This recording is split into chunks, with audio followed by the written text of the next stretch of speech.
news that Secretary of State Hillary Clinton has now agreed to testify before the House Foreign Affairs Committee.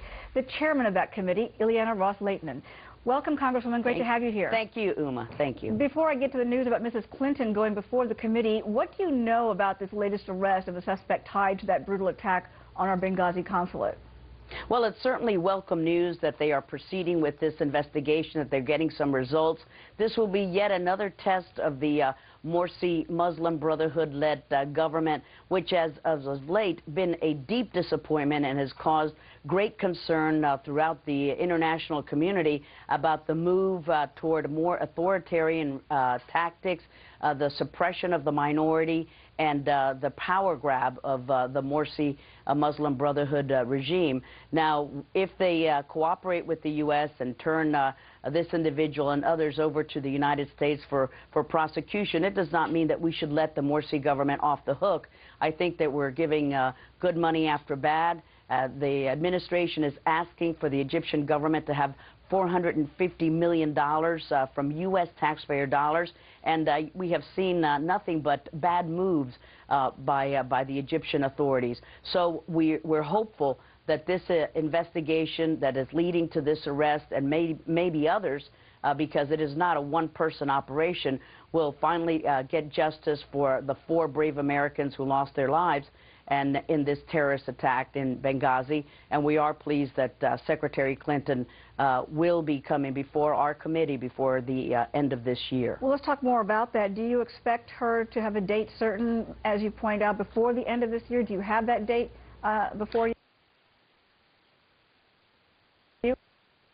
There's every indication that this will happen before the end of this year, as soon as the report is complete, which is expected to be done in the next days or weeks. So we have every expectation that she will testify, that she will do so in an open setting, and that perhaps the leaders of the report, the lead investigators, may be testifying before us in a closed setting. But as of now, we've been very frustrated with this administration because time and time again they keep having closed briefings, including one as just a few days ago in D.C., another classified briefing. They're always willing to come up for closed settings, but we want the American people to know what happened in Benghazi.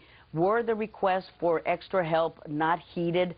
Why did Susan Rice go on 5 national news to talk about this video when in fact we knew that this video was not to blame? Why did President Obama go before the United Nations General Assembly and 6 times make reference to a video when this was not the cause of what was clearly an Al-Qaeda terrorist attack? So the American people want answers in an open setting, and we're glad that Secretary Clinton will appear before us. And is this the only committee that she plans to testify before? Will there be others that she plans to talk with?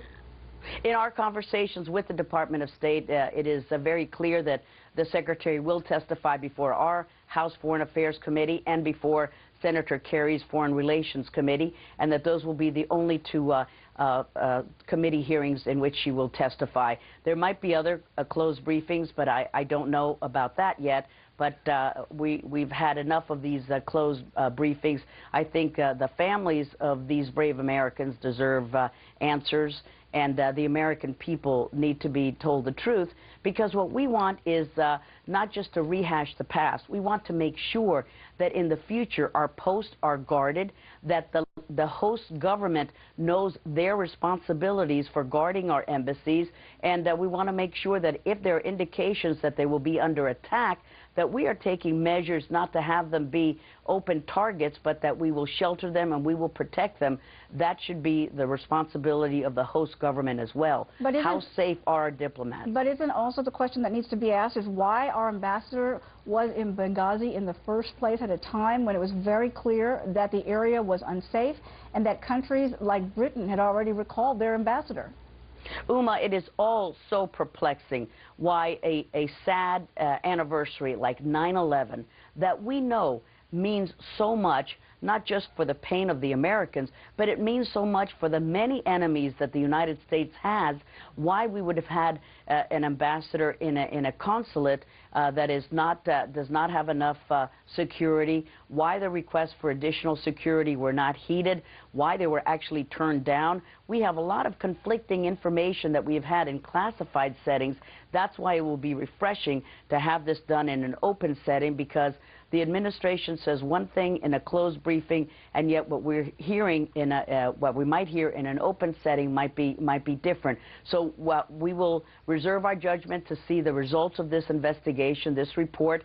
But what we know is that all of it is troubling, especially the request for further fortification and further security. Could those lives have been spared?